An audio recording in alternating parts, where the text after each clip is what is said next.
Good players, new players, bad players. How do we look at player stats to determine skill, and when does it matter?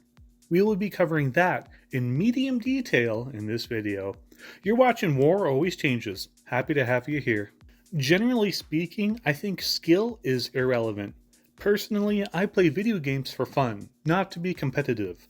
I guess you could call me a casual gamer. Not only should you not feel bad if you have bad stats, we must also remember that good stats can be purchased by using gold and, of course, seal clubbers, sometimes finding ways of targeting new players to stat pad. And a quick note, stats against AI are completely irrelevant. None of these playstyles are against the rules. But what does violate the rules is wolfpacking. That is when more than a single coalition's worth of people join a game, then team up to dominate a match. For example, if you are going up against an enemy coalition with the help of your own coalition, that is doable and is pretty normal. However, if 8 or 10 people from a group of gamers join the same match, all taking, say, North and South America, and coordinate all of their attacks to take down countries one by one, there is no honor in that.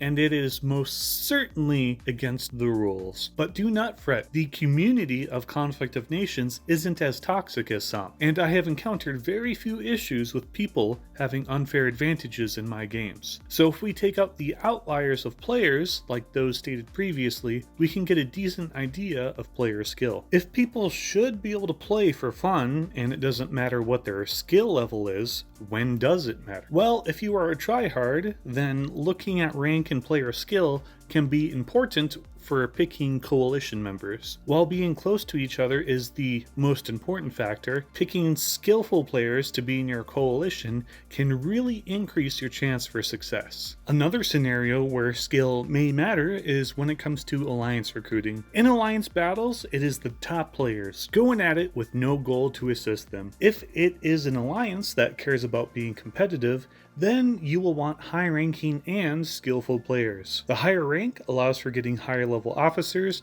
but of course, skill will matter more. Great, we've covered when player skill and experience might matter. Now let's look at the difference between rank and skill. Rank is achieved through playing many games, and it takes dozens of games to get the later ranks. Through the progression, you unlock higher level officers, potentially meaning the difference between a defeat or loss. This is a reflection of player experience, and typically a high ranking player will be better than your average Joe. If not tainted by stat padding, player skill is determined by the ratios of different stats shown on their profile. If someone has played less than 10 games, I would say their stats are not a good example of the player they will later become. Once they have played for a few dozen games, only then can you start to get a feel as to how they will typically do in their games. There are a lot of irrelevant stats that go into the calculation of some of these ratios, such as missiles shot down and missile casualties. Your stats should not be negatively affected by taking a risk and shooting a missile that could get shot down. Luckily, for most players, this number is so small that it is hardly going to affect your overall KD. While it doesn't have much practical use, and I don't know if there is correlation with player skill, I did take a look at the economic stats. Some things are more relevant than others. The amount of pontoons, for example, do not in any way determine player skill, though some things I would argue do, such as the amount of arms industries built. I can't count how many new players were active till the very end of the game that never took the time to build level 5 industry. Industry is the only way to sustain a drawn-out war. A, B, C, and maybe D are, in my opinion, the best ways to determine player skill. A, the amount of games played divided by the amount of wins. The lower this number, the better. I would say that solo wins should be weighted to matter more than coalition wins, but I'll keep this simple for now. B, the amount of provinces captured divided by the amount of provinces lost. The higher this number, the better. C, the kill-to-death ratio of all units. The higher this ratio, the better. And finally, D, which may or may not be relevant. Take the amount of relevant buildings built and divide it by the amount of games played. I have special multipliers depending on what I thought was more or less important. If on mobile, you can easily find the total KD displayed on a user's profile. For some reason, that is not displayed on the PC version as of now, so you would have to add up all the values yourself and determine the ratios. Realistically, I would like to create a number that could be an overall representation of rank and the ABCD ratios, but to be honest, I am not great at math. I only got a C in calculus, but you know what I mean. Something like the Win 8 in World of Tanks, for example. If someone has a good system or wants to create a new one, join the Discord in the link below and hit me up. Lastly, what do good stats look like? That's tough, as I only have a small sample size here. What I could say is that Nick, from Conflict of Nick, was always an amazing player before he stopped playing, if that tells you anything. Having a KD above 1 against players is only a good thing, and that goes for provinces as well. If someone has a few solo wins, that is something really special. Well, hopefully you got something out of this video, and I hope I didn't overcomplicate things. If you watched till the end, I give you a solid 10 out of 10. You are the greatest viewer, maybe, ever, okay? See ya.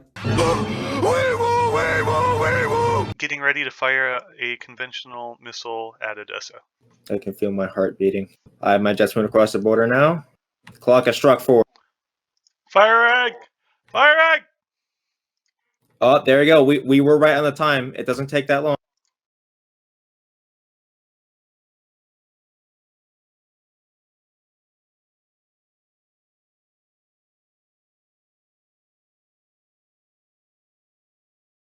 Okay, 4th is on the way. And then wait for them to land, then fire the ICBMs. I got my stealth fighters on the way. And I'm about to hit whatever those helicopter contacts are.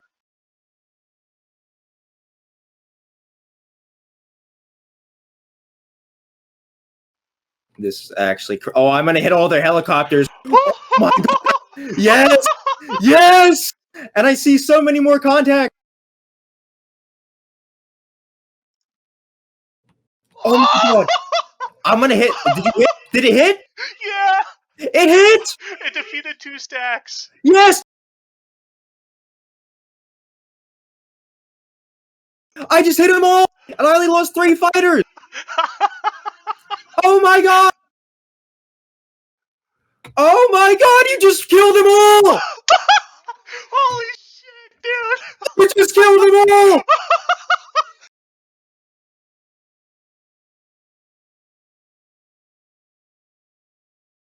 They just said we surrender! Oh my God!